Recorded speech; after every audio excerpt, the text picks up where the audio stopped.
Même Mira, elle est dépitée. Tu me fatigues. C'est vrai. Bonjour à tous, c'est Mimi Layli, j'espère que vous allez bien. Aujourd'hui, j'ai mis mes plus belles boucles d'oreilles Père Noël parce que c'est bientôt Noël et qu'on aime les fêtes ici. Mais c'est pas de ça dont je veux parler. Je vais vous parler, je vais faire un petit vlog et pour une fois j'ai sorti mon trépied pour faire un vlog. Je vais essayer de faire en sorte que ça ne bouge pas trop. Ne bouge pas trop sur ta chaise, toi non plus s'il te plaît, ça nous fait du bruit. Je t'aime. Il s'est figé complètement. Bref, de quoi je veux parler? Vous avez vu, j'ai spoil.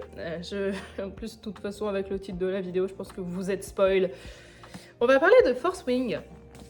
Je vais faire un petit vlog lecture. Je n'ai jamais lu Force Wing. J'ai vu passer la hype énorme que c'était. Et je me suis demandé si c'était pour moi ou pas. Et j'avais un peu peur, pour être très honnête, de me lancer là-dedans parce que j'avais très peur de pas du tout aimer et de passer complètement à côté de la hype. Et entre-temps, ma copine Laura Motingrave, dont j'ai pas mal parlé sur cette chaîne, les hurlements d'automne, tout ça, à l'occasion d'un salon, je l'ai croisée et elle m'a dit bah vas-y, je te le prête, dis-moi ce que t'en penses. Perso, j'ai trouvé ça nul. J'étais là, yes.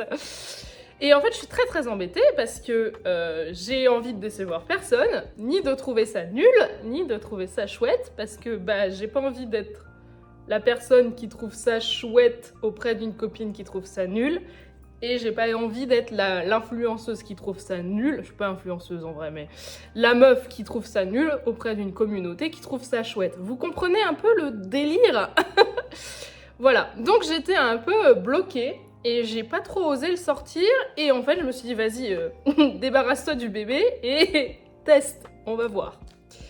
On sait jamais. Donc j'ai essayé de partir sans a priori, vraiment, parce que j'en ai entendu tellement de bien et j'en ai entendu tellement d'avis controversés et j'en ai entendu aussi des avis très clean qui en donnaient pas vraiment du bien. Du coup je me suis dit le meilleur moyen pour savoir c'est de le lire. Et je pense que c'est le meilleur conseil qu'on peut vous donner, chers gens. Voilà.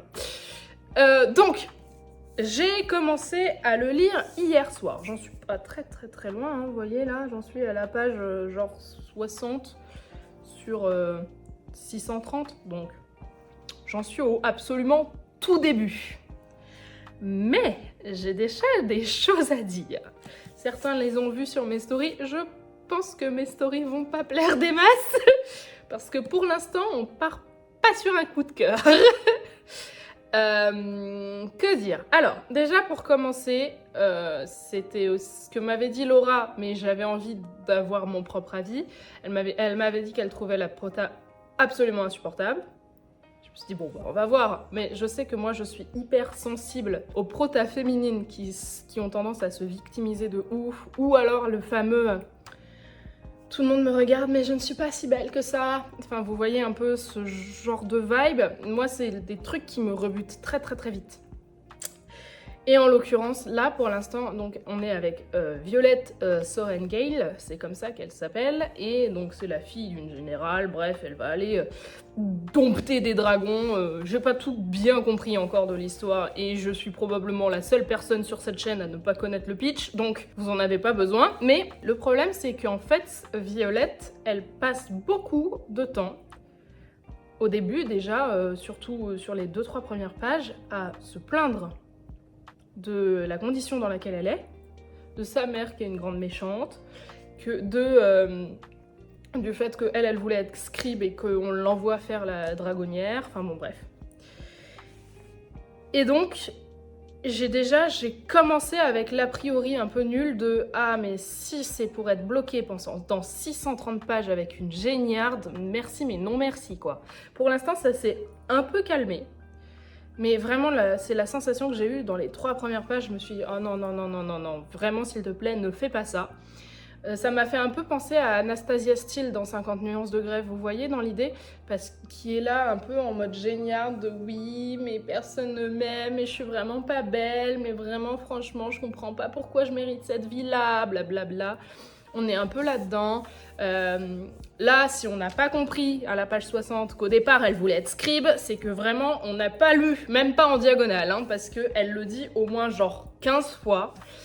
Qu'elle voulait être scribe et qu'elle a été envoyée pour dompter des dragons par sa mère parce que tous les Sorengale sont des dragonniers, blablabla. Bref.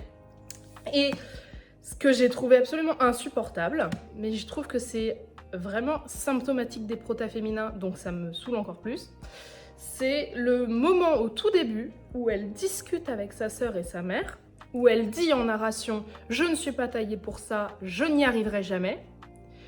Mais quand c'est sa sœur qui le dit à sa mère pour la défendre, elle prend la mouche et elle s'énerve contre sa sœur. C'est pas hyper logique. Si elle-même, elle se l'avoue, ça veut dire qu'elle est consciente du problème. Donc pourquoi elle en veut à sa sœur de le dire tout haut? C'est vraiment un problème d'ego, en fait. Et j'aime pas trop les gens qui ont des problèmes d'ego. Alors c'est du young adulte. Je crois que Violette, elle a 20 ans. À 20 ans, effectivement, t'es pas hyper mature, mais quand même, t'as pas des réflexions d'ado, quoi. Et là, c'est pour l'instant vraiment la sensation que j'ai.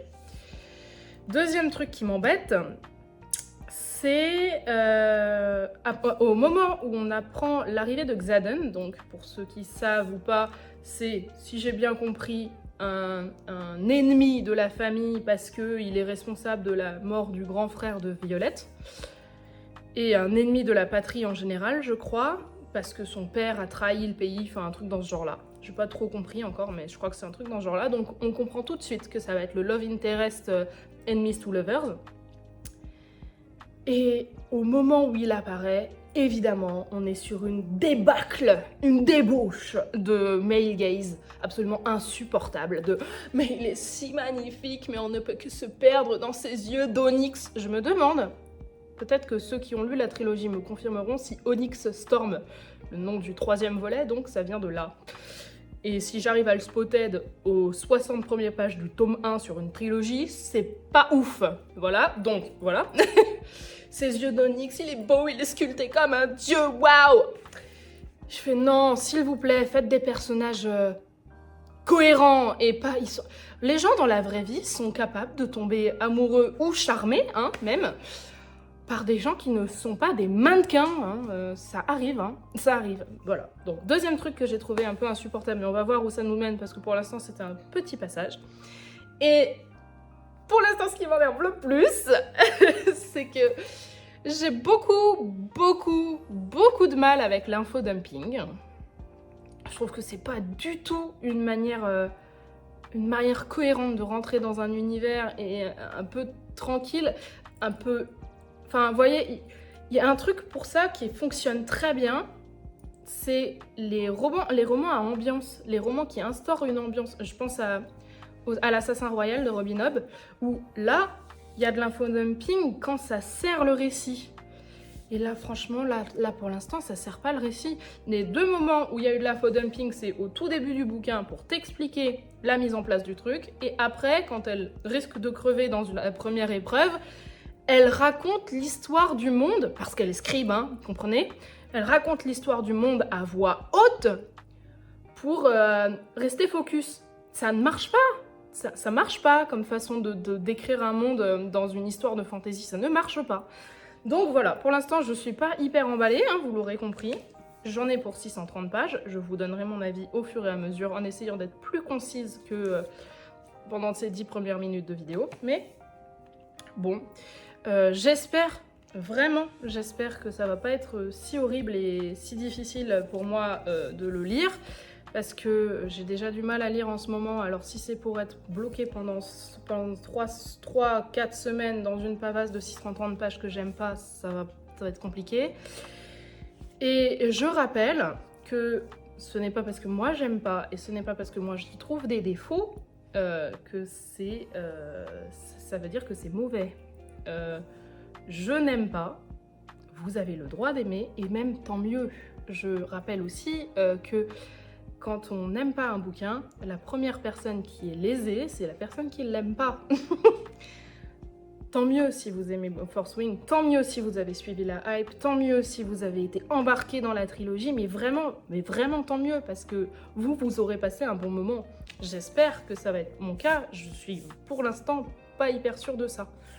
On va voir où ça nous emmène, voilà. Donc je tiens quand même à rappeler que ce n'est pas parce que j'ai un avis tranché et détaillé que cet avis vaut pour tout le monde et que cet avis est meilleur ou plus important à prendre en compte que l'avis de n'importe qui d'autre. Et je rappelle aussi, toujours, que si vous voulez vous faire votre propre avis et que vous ne l'avez pas lu, le meilleur moyen, c'est de le lire, voilà. Donc, petit disclaimer mis à part, on va se replonger là-dedans, et puis on va espérer que la lecture soit moins éprouvante que celle qu'elle ne m'augure. Voilà, à plus tard. Hello, on est présentement le samedi 6 décembre. J'ai donc un peu avancé dans la lecture de Force Wing hier avant-hier. J'avance pas hyper vite, mais j'avance. J'en suis à peu près à la page 130, quelque chose comme ça. C'est bien moins pire que ce à quoi je m'attendais après avoir lu le tout début. C'est toujours très pâteau. Il y a vraiment des scènes où tu roules des yeux. Enfin, en tout cas, moi, je roule des yeux parce que c'est super convenu, c'est super cliché. Mais ça a vraiment un avantage d'être ce genre de lecture où tu poses ton cerveau et tu te laisses guider. Et je me suis rendu compte que j'avais envie d'y retourner. Alors, je suis pas à fond dedans, mais je me suis rendu compte que j'étais quand même intéressée, intriguée par ce qu'allaient devenir les personnages. Donc ça réussit au moins ce tour de force-là, qui est donc plutôt chouette. Là, je suis en train de faire du montage, tout ça. Je risque de pas avoir beaucoup de temps en vrai pour lire aujourd'hui, donc pas sûre de continuer. Mais je pense qu'il y a moyen que je le lise relativement rapidement par rapport à mon rythme de lecture actuel. Je suis plutôt engagée dans la lecture, finalement.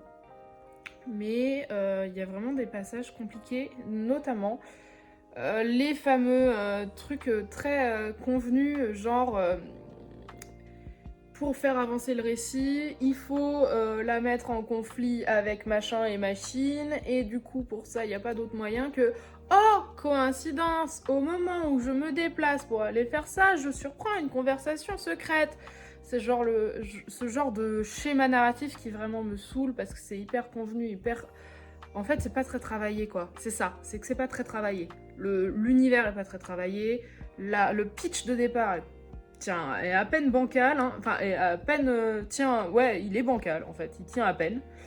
Par exemple, pourquoi? Mais quelle est cette idée débile d'envoyer les enfants des plus grands traîtres de la nation dans les études, certes mortelles, mais les plus distinguantes, qui te donnent accès au plus de mérite. C'est stupide, ça n'a aucun sens. Vraiment, la réflexion n'a aucun sens. Ou alors, ce sont de très mauvais généraux de guerre. Parce que, ouais, là, en fait, tout le pitch se base sur le fait qu'elle va dans une espèce d'académie pour apprendre à devenir dragonnière, et cette Violette, du coup, ou Violette, si on l'a dit en français, et ces détracteurs sont donc des enfants des traîtres à la nation, donc le fameux Xaden qui est si magnifique, si merveilleux et si dangereux. Et oui, ce sont des enfants de traîtres qui sont envoyés dans le fameux cadran des dragonniers, qui est censé être effectivement mortel, mais s'ils ne meurent pas, bah, ils deviennent des guerriers d'élite, quoi. Donc ils sont en train de former des enfants de leurs traîtres. Je trouve ça vraiment complètement con. Il n'y a que moi qui trouve ça complètement con. Ou... voilà. Donc vraiment le pitch tient pas. Enfin, il y a des gros problèmes dans la construction narrative de l'histoire, quoi. Mais il n'empêche que ça reste un peu addictif. Et ça, j'avoue, je me fais avoir. Voilà. Donc, tant mieux, hein. Tant mieux, ça veut dire que ça va pas être si terrible que ça comme lecture. On m'a posé la question par une copine hier qui me disait « Oh là là, dis-moi, par rapport à Jupiter Phaeton, à quel point c'est mieux ou moins bien ?» J'ai fait « Mais c'est incomparable. » Pour ceux qui ont vu mon avis de Jupiter Phaeton, pour moi, c'est non seulement très mal écrit, mais pas du tout engageant. Là, la différence, c'est que Force Wing, ça a beau être très pâteau, pas très cohérent et pas très bien écrit, c'est engageant. T'as quand même envie de connaître un peu ce qui va lui arriver à la gamine, même si elle est insupportable. Donc, il y a quand même un petit côté qui fonctionne. Jupiter Phaeton, en tout cas pour moi, c'est pas du tout le cas.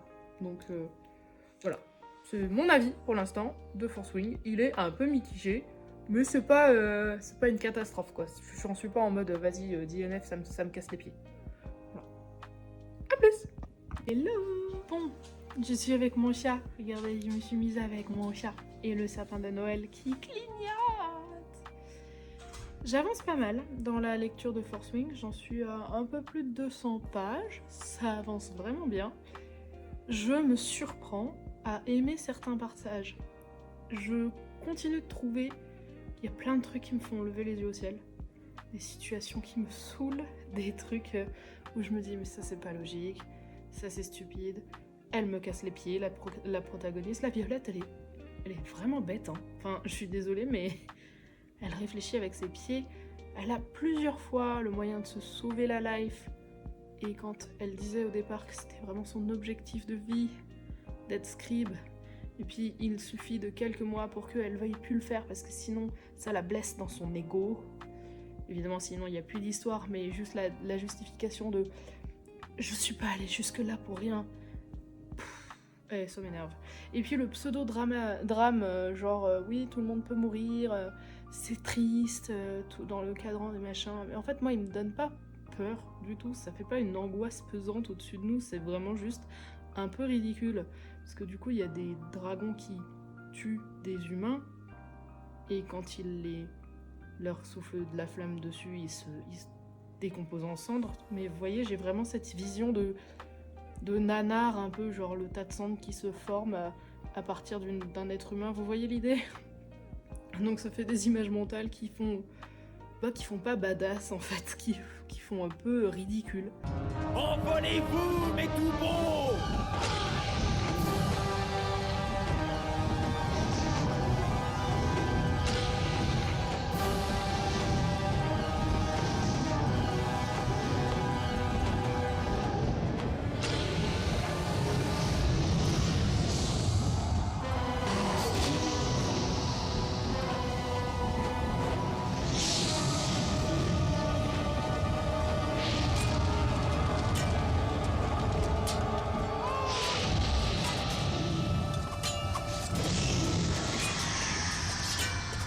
Les dragons!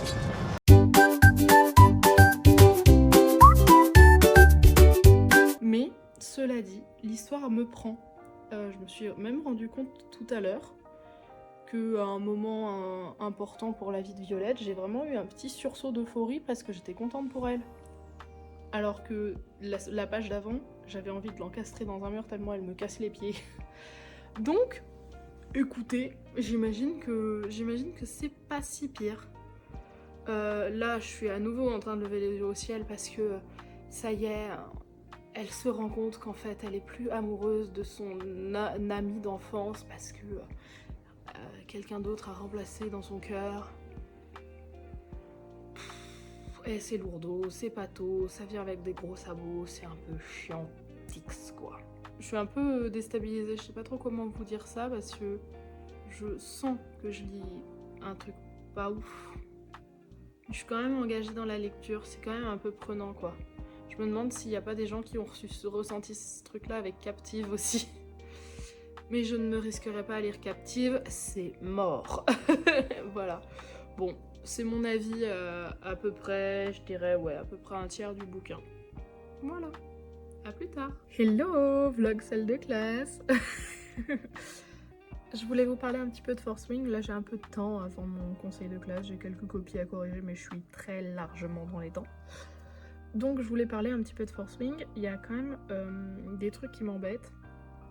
Notamment le principe qu'on n'arrête pas d'expliquer que Violet, elle est censée être hyper intelligente par rapport à sa promo pour compenser le fait qu'elle soit pas très forte physiquement. En fait, ils disent qu'elle est intelligente. Ils le disent beaucoup.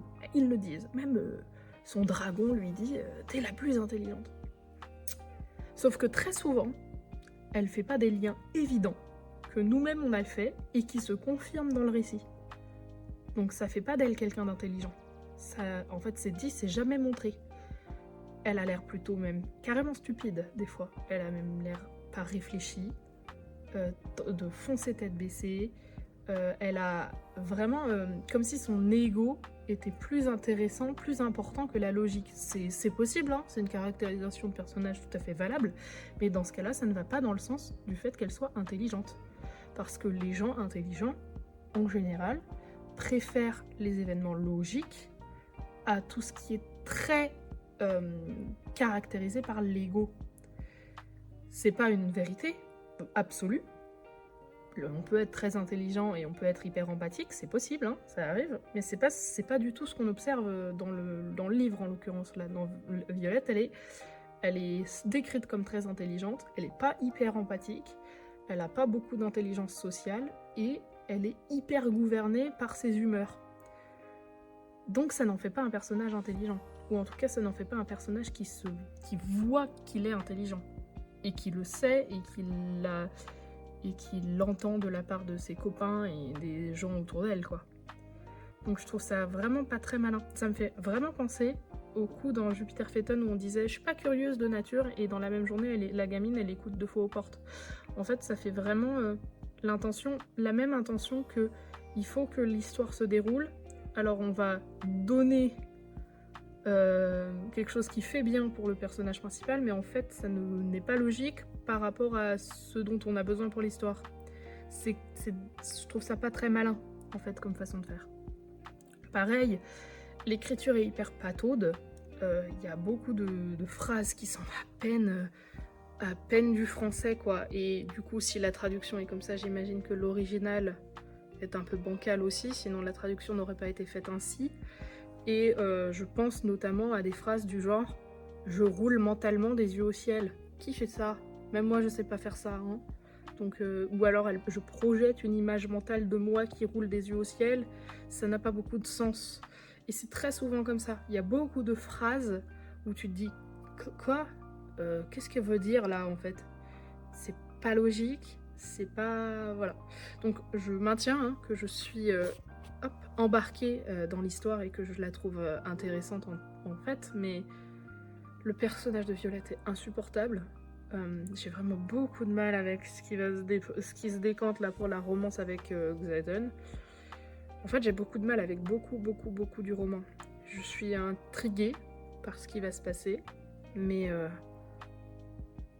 et c'est un peu laborieux hein, quand même. C'est un peu laborieux comme lecture. Voilà. Désolée à ceux qui adorent. Hello, on est mardi, on est le 16 décembre. Donc je crois que j'ai pas fait d'entrée sur le vlog depuis une semaine. Mais vous m'en voudrez pas trop, je pense. Puisque tout est instantané pour vous. J'en suis là. Voilà, vous voyez où il est. Ouais, là, c'est vers la fin, on n'est pas vers le début. J'en suis à la page 485 sur, je sais plus 600 combien. J'ai du mal à prendre les entrées de ce vlog parce que je sais pas quoi vous rajouter de plus dans mon info. Je me suis fait un peu chier en fait, c'est pour ça que j'ai eu du mal à avancer.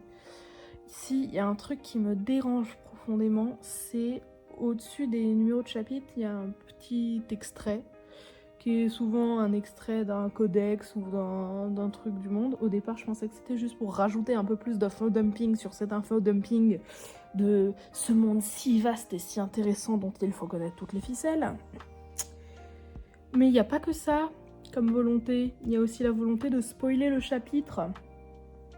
Bon, je m'en suis rendu compte relativement tard, hein, je dirais à la fin du premier tiers du roman, mais comment ça on me spoil ce qui va se passer dans le chapitre, à l'entête du chapitre? C'est quoi l'intérêt là? Bref, donc ça m'a un peu saoulée. J'étais là en train de faire mes spéculations de ok, bah telle personne va mourir, ok, bah telle personne va trahir telle personne, ok, bah enfin c'est nul. Enfin, quel est l'intérêt? J'ai vraiment la sensation que ça a été écrit par une enfant de 12 ans, quoi. Mis à part la scène de cul, il y a des mots, des fois, le choix des mots est chelou. Peut-être que c'est la traduction, hein, mais si c'est pas la traduction et que c'est la VO, je comprends pas. Genre, la cible au mur qui représente une personne. Mais, oui, mais tu veux... La phrase est super bizarre. C'est même pas tout à fait les mots utilisés, mais il y a le mot personne. non, une silhouette, un visage. Il y a plein de mots plus jolis qu'une personne. Une personne, c'est hyper impersonnel. Peut-être l'effet voulu, mais enfin bon, bref. Il y a plein de tournures de phrases qui sont mais moches, des répétitions qui sont mais moches, des effets de style de narration. On saccade beaucoup les phrases des personnages pour appuyer ce qu'ils disent. Ça m'insupporte de fou. Quand on met des points entre tous les mots là. Des italiques pour appuyer sur d'autres trucs. Enfin, des phrases qui sont répétées, qui sont mises en exergue au milieu de la narration. Enfin, vraiment des procédés stylistiques pas très aboutis et qui font très artificiels, qui fonctionnent en fait, mais qui font pas rechercher quoi. Et c'est lourd, c'est beaucoup de lourdeur. Alors, je me suis rendu compte quand même que ça me procurait des émotions, déjà parce que je suis saoulée, mais aussi parce que, des fois, il y a des trucs sympas. Genre, il y a vraiment des moments où je suis là, ah, ça c'est sympa, ça c'est une bonne idée, ça. Ah, et à un moment où j'ai même poussé un petit cri de contentement parce que j'étais heureuse de ce qui venait de se passer dans le livre. Donc, il y a vraiment des bons ingrédients, quoi, mais c'est vraiment bâclé, je trouve ça très dommage. On est sur un peu mieux faire dans le bulletin, vous voyez, genre... elle a des capacités mais ne fournit pas les efforts. On est vraiment un peu là-dessus. Vous voyez comme idée ? C'est très frustrant en fait parce que là vraiment je pourrais m'arrêter là, ça me manquerait pas et j'aurais pas envie de continuer la lecture.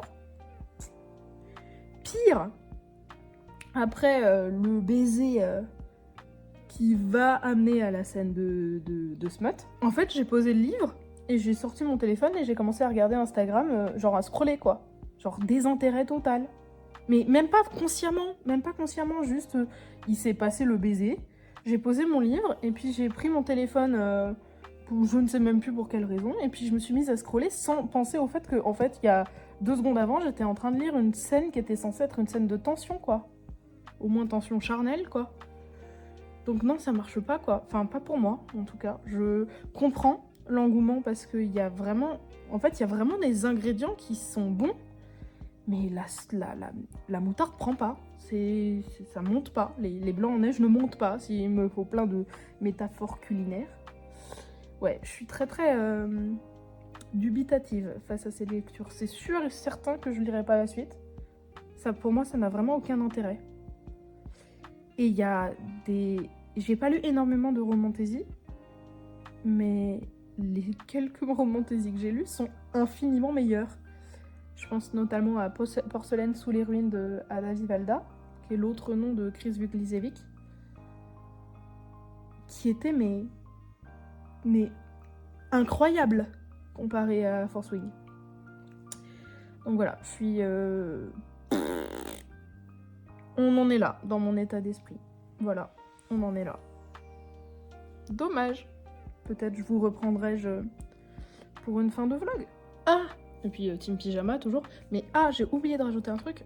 J'ai survolé l'histoire de la scène de cul, mais j'ai cringe de ouf, elle est très mal écrite. Voilà, il faut que je rajoute ça.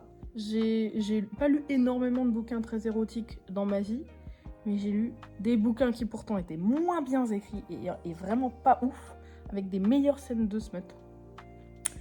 Voilà. Donc si c'est ça que vous voulez retrouver dans Force Wing, je pense qu'il y a des livres érotiques bien meilleurs. Hello, on est le 17, c'est-à-dire qu'on est mercredi 17 décembre. J'en suis là. Voilà, j'ai quasiment fini, hein. On est sur la page genre 520, un truc dans ce genre-là. Je tiens à faire une remarque positive, 2 en fait, que je n'ai pas pensé à dire, mais en fait c'est vraiment à noter. Déjà la première chose, c'est que c'est une ode à la tolérance. Il y a, alors, pas beaucoup d'ethnies qui sont décrites, donc on suppose que les personnages sont tous blancs ou presque, mais par contre, il y a des personnages homosexuels, il y a des personnages qui sont bisexuels, il y a des personnages qui sont non-binaires, enfin il y en a un en l'occurrence, et je trouve ça vraiment très agréable, parce que ce n'est jamais appuyé, c'est vraiment...